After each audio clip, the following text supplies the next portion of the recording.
హామీ ఇచ్చిందో ఈ ఇచ్చిన 6 గ్యారెంటీల్లో ప్రభుత్వం వచ్చిన 36 గంటల్లోనే 2 గ్యారెంటీలు అమలు చేశామన్న సంగతి మీకు తెలియంది కాదు. దాంట్లో నా ఆడబిడ్డలు ఆర్టీసీ బస్సులో ఉచితంగా ప్రయాణం చేసేది ఇప్పటికే సుమారుగా 14 కోట్లు జీరో టికెట్ 14,25,00,000 మంది నిన్నటి వరకు జీరో టికెట్ బేస్తో ప్రయాణం చేశారన్నది మీకు మీ ద్వారా యావత్ తెలంగాణ ప్రజలకు తెలియజేయదలుచుకున్నాం. ఈ రెండిటితో పాటుగా మిగతా 4 గ్యారెంటీల్లో క్షుణ్ణంగా డిబేట్ చేసి ఈ అసెంబ్లీ సాక్షిగా ఇంకా 2 గ్యారెంటీలని ఏ ప్రజలైతే ఇందిరమ్మ రాజ్యం కావాలని కోరుకున్నారో, ఏ ప్రజలైతే కాంగ్రెస్ పార్టీ మీద పూర్తి విశ్వాసంతో తెలంగాణ రాష్ట్రంలో కాంగ్రెస్ పార్టీని అధికారంలో తీసుకొచ్చారో వారి నమ్మకాన్ని ఒమ్ము చెయ్యము అనే విధంగా ఏ ప్రతిపక్షాలైతే కాంగ్రెస్ పార్టీ మీద ఇందిరమ్మ రాజ్యం మీద హామీలైతే ఇచ్చారు వాటిని నెరవేర్చరు అని అవాక్కులు చవాక్కులు పేరుతున్నారో వారి నోటికి ప్లాస్టర్ వేసే విధంగా రేపు అసెంబ్లీ సాక్షిగా మరొక 2 గ్యారెంటీలని తెలంగాణ ప్రజలకి అందించనున్నాం. అంతేకాదు అనేక వేదికల మీద మా నాయకులు రాహుల్ గాంధీ గారు, ఈనాటి ముఖ్యమంత్రి రేవంత్ రెడ్డి గారు, డిప్యూటీ చీఫ్ మినిస్టర్ బట్టి విక్రమార్క గారు, ఈనాడు కేబినెట్లో ఉన్న మంత్రులు, ప్రజాప్రతినిధులు చాలామంది ఇందిరమ్మ రాజ్యం ఏర్పడిన తర్వాత కులగణన ఏర్పాటు చేస్తామని చెప్పాం. ఈరోజు కేబినెట్లో దాన్ని కూడా ఆమోదించుకోవటం జరిగింది. అంతేకాదు తెలంగాణ రాష్ట్రం కావాలని, తెలంగాణ రాష్ట్రం దొరలకి చిహ్నంగా ఉండొద్దు అని, దొర పాలన ఎక్కడా కనిపించొద్దని తెలంగాణ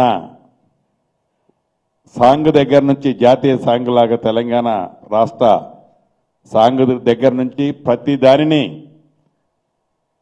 తెలంగాణ రాష్ట్రం అద్దం పట్టేలాగా, అంటే తెలంగాణ తల్లి అంటే గత ప్రభుత్వంలో ఒక వ్యక్తిని ఊహించుకునే విధంగా తెలంగాణ తల్లి ఉండేది. చివరికి తెలంగాణ రాష్ట్రానికి కేంద్ర ప్రభుత్వం టీజీ అని ఏదైతే మన రిజిస్ట్రేషన్లో అప్రూవల్ ఇచ్చిందో దాన్ని గత ప్రభుత్వం టీఎస్గా మార్పు చేసింది. కానీ తెలంగాణ రాష్ట్రం టీజీగా ఉండే విధంగా ఈరోజు కేబినెట్లో రాబోయే రోజుల్లో చట్టం ఆల్రెడీ కేబినెట్లో ఆమోదించుకున్నాం.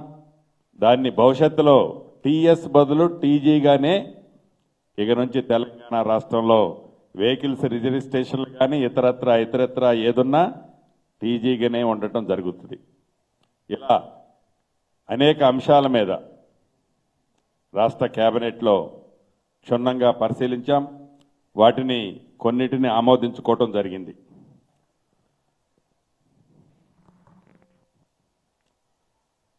అదే రకంగా అందశ్రీ గారు రాసిన జయ జయ హే తెలంగాణ గీతాన్ని రాష్ట్ర గీతంగా మార్చాలని కేబినెట్లో నిర్ణయం తీసుకోవడం జరిగింది.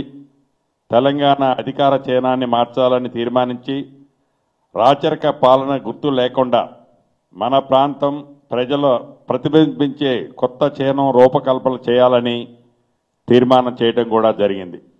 వీటన్నిటినీ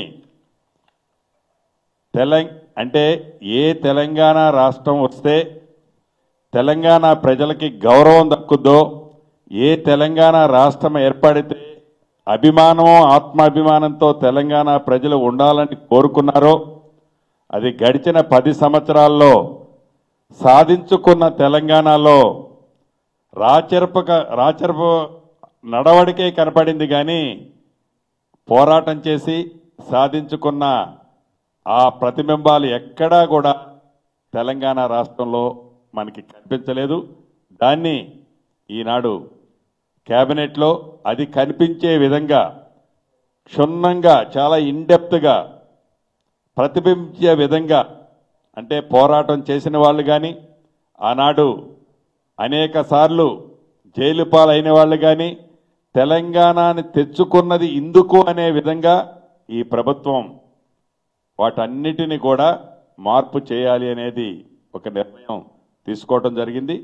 ఆ నిర్ణయాన్ని తప్పకుండా అతి కొద్ది రోజుల్లో ప్రజల ముందుకు పెట్టి కవులు కళాకారులు మేధావుల అభిప్రాయాలకు అనుగుణంగా వాటన్నిటినీ ఆ చిహ్నాలన్నిటినీ మార్పు చేయాలని ఈరోజు కేబినెట్ నిర్ణయం తీసుకుంది.